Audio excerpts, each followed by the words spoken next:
Dos partidos políticos, hoxe toca o turno ao Bloque Nacionalista Galego, que se presentaba como a Europa dos povos e que acadou un 9,4% da porcentaxe dos votos.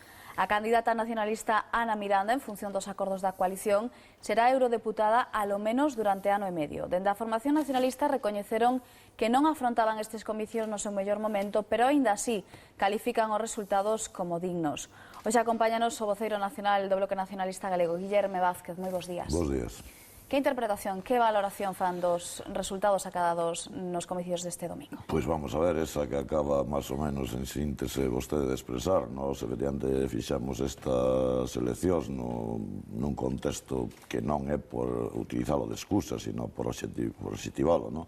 Pois non doado, donde, obviamente, por certo, nós, e eu creo que casi todas as forzas que estuveran fora do PP e do PSOE tuvemos escasísima posibilidade de transmitir que ideas e que propostas tiñamos para o Parlamento Europeo nestas eleccións, e en ese contexto nos tiñamos un obxectivo básico que era cada representación a través desta coalición Europa dos Povos. Efectivamente, Ana Miranda será eurodiputada en ese período de tempo e ademais a través desta propia coalición teremos capacidade de incidir con iniciativas a favor do noso país, a favor de Galicia en ese Parlamento Europeo.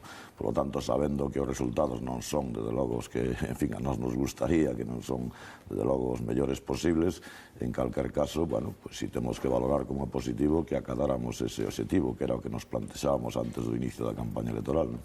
A media de participación en Galicia foi superior á media de participación en España, superior á media de participación en Europa, pero aínda así estamos falando de valores inferiores ao 50%. A que se debe ese desinterese da cidadanía por Europa? Pois a mí me parece que é unha cuestión básica, é dicir, que hai millóns de cidadáns europeos, tamén en Galicia e no Estado español, que están moi lonxanos do que é o actual modelo da Unión Europea, non? Un modelo da Unión Europea que está naturalmente dirixidos desde os Estados, desde os gobernos dos Estados e ao servicio, basicamente, do gran capital transnacional, das grandes corporacións agroalimentarias e pouco ao servicio dos intereses da maioría sociais de Europa. Eso que claramente fai que moitísimos cidadáns se vexan non representados en ese modelo. Eu creo que sí que é un elemento de reflexión moi importante, porque a media europea sube, porque hai estados que o voto é obligatorio, se non fora así sería aínda menor, pero hai estados membros da Unión donde a participación é absolutamente baixísima ou ridícula, e no caso do Estado español, pois tampouco verían tacada o 50% e, tamén expresa que moitos cidadáns tamén galegos están moi lonxanos dese modelo, Consideran os políticos, a clase política logo da campaña e das eleccións, que se cumpliu un objetivo de que os que íamos votar superamos máis das de Europa? Pero eu creo que non se fixo nada dirixido a saber máis de Europa, nin se fai, quero dicir, quen ten a capacidade real de facelo. Nós, desde logo, si estuvemos dando un debate sobre que modelo de Europa queremos, basicamente en dúas cuestións. É evidente que despois de 23 anos de integración do Estado español na Unión Europea, pois Galiza sigue non estando ben integrada, sectores productivos básicos como o leite pois siguen estando na situación que están camiño, se non se modifica esa forma na que estamos inseridos, camiño da desaparición do propio sector. Podemos asistir aínda a disparates do calibre de que en unha situación do paro pois Astano sigue tendo un veto para construir barcos civis. É tremendo que eso poida seguir estando aí sin que parezca que lle importa a ninguén. Simplemente deixenos construir barcos civis e xa nos estrellaremos no mercado libre, ou ver como os sectores como da pesca, sigue sin estar ben integrado na Unión e con restriccións de acceso a aguas comunitarias, etc. Se eso lle sumamos como se fai o reparto de fondos a nivel de Estado para infraestructuras, e basta ver como volvemos a estar en temas como do ferrocarril, outra vez ocupando o último lugar do Estado español, pois se dará conta que era necesario un debate sobre estas cuestións. E hai unha segunda, que efectivamente necesitamos un modelo diferente da Unión Europea que dé máis resposta ás necesidades da maioría social europea, da maioría social. Na Unión Europea non se nos escapa que en este momento existen tendencias fortísimas a restricción dos dereitos laborais, claro, cando aparecen intentos como directivas das 65 horas, etc., e que algo está pasando, Nos demos ese debate, que non o quixo dar, nin o quere dar, pois se hai que dicilo con claridade, é o Partido Popular e o Partido Socialista, porque simplemente están de acordo co actual modelo de Europa. E como se se pode simplificar en algo concreto eso. Bueno, pois fíxese vostede que cando foi o debate da Constitución Europea, e todos sabemos o que significa unha Constitución Europea, pois foron os que pediron o sí. Curiosamente, en moitos lugares de Europa se votou que non, pero ese mismo sí o que piden os dirixentes actuais da Unión, non?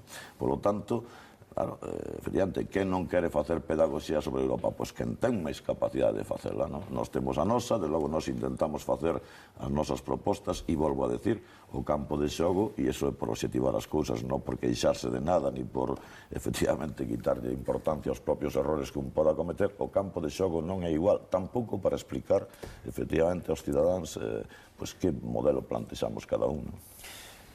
Como pode ter Galicia na Comisión de Pesca, que a máis vai subir de rango nesta legislatura, o peso que debería ter por producción? No, pero vamos a ver, Galiza ten que ter a consciencia colectiva de que quen negocia no seo da Unión Europea é o goberno español, os sucesivos gobernos españois.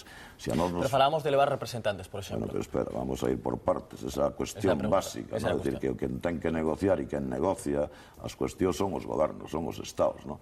Entón, naturalmente, desde a integración, e pasaron moitos gobernos, a pesca galega, pois, sendo como era a principal potencia pesqueira da Unión Europea, pois foi minusvalorada ou desconsiderada, ¿no? Claro, esa é a clave, ¿no? Se a nós nos fan entrar na Unión Europea como nos fixeron entrar con períodos transitorios de acceso a aguas comunitarias non libres, si en este momento seguimos sin ter acceso libre e si por moito que se nos diga tampouco a Unión Europea pon toda a carne no asador, por exemplo, para negociar con terceiros países acordos favorables para os nosos intereses, pois un pode ver o panorama. E aí o primeiro é o goberno español. En segundo lugar, dentro do propio Parlamento Europeo, unha de dúas. Non basta con que haya unha comisión de pesca no sentido de que, en fin, fale máis de pesca. Es que habrá que falar de pesca en función tamén dos intereses de cada un. E habrá que poñer encima da mesa os intereses de un lugar como Galiza. E non o digo, en fin, nun sentido de ala, prioricemos só nós e os demais que, en fin, que non se teñan en consideración. É que nós vivimos en un lugar donde efectivamente esos sectores non están sendo sustituídos por outros sectores económicos. É dicir, que é diferente a situación económica de diversos Estados membros a nosa, ¿no?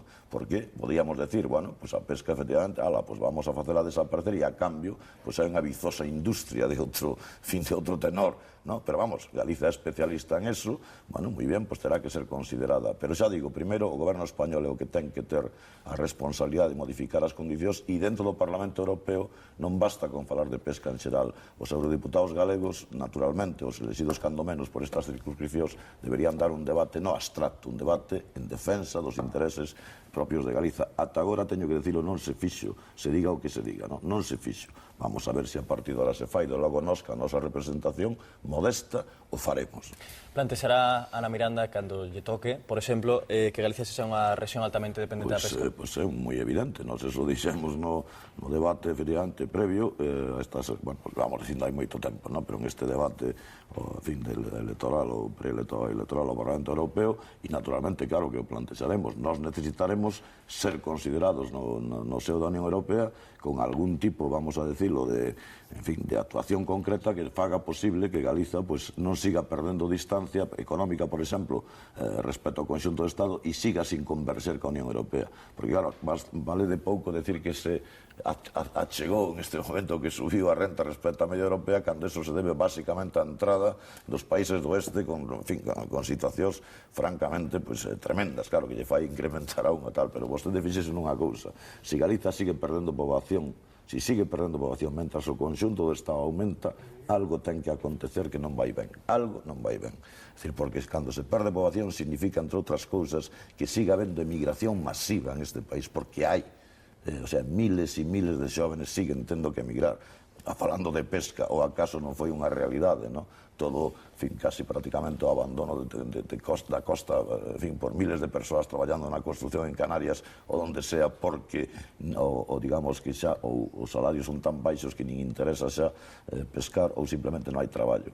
Bueno, todas esas cousas, efectivamente, habrá que reconsideralas e poñelas encima da mesa, porque senón outro será, seguir pensando que, bueno, que aquí vivimos no mellor dos mundos posibles, que non pasa nada. Nós non temos nada de... A veces cando se falan destas cousas e nos di que somos anti-europeos, nós non somos anti-europeos. A pregunta, por exemplo, non é que faríamos fora da Unión Europea, a pregunta é que temos que facer dentro. E nós o que plantexamos é que ten que haber un cambio no estatus para esos sectores económicos clarísimamente, incluído, por exemplo, falando outro sector lácteo. O sector lácteo non terá solución de ninguna maneira, o digo así, xa o decíamos antes, pero digo ahora, si non se renegocia, por exemplo, as cotas no marco da Unión Europea. Non é posible que os estados estén excedentarios sobre o consumo interno, claro, estén inundando de leite aos deficitarios. Si non se baixa a produción dos excedentarios e se aumenta dos deficitarios como punto de partida, non terá solución. E entón nos podemos mover en que se as importacións, que se as exportacións, que se o control de fronteiras. Es que hai que ter outro estatus máis xusto, máis igual. Nos o pedimos un estatus igual para nós. E unha vez que o teñamos igual, pois efectivamente logo aí demostraremos se temos capacidade de competir, se somos máis listos ou máis tontos. O problema é que hai unha regla de xogo que non son iguais. E iso debemos sabelo, nós o sabemos, nós o decimos e a sociedade galega debe sabelo tamén. Guillerme Vázquez, esgotouse o noso tempo. Moitas grazas por vir aos días. Gracias a vostedes.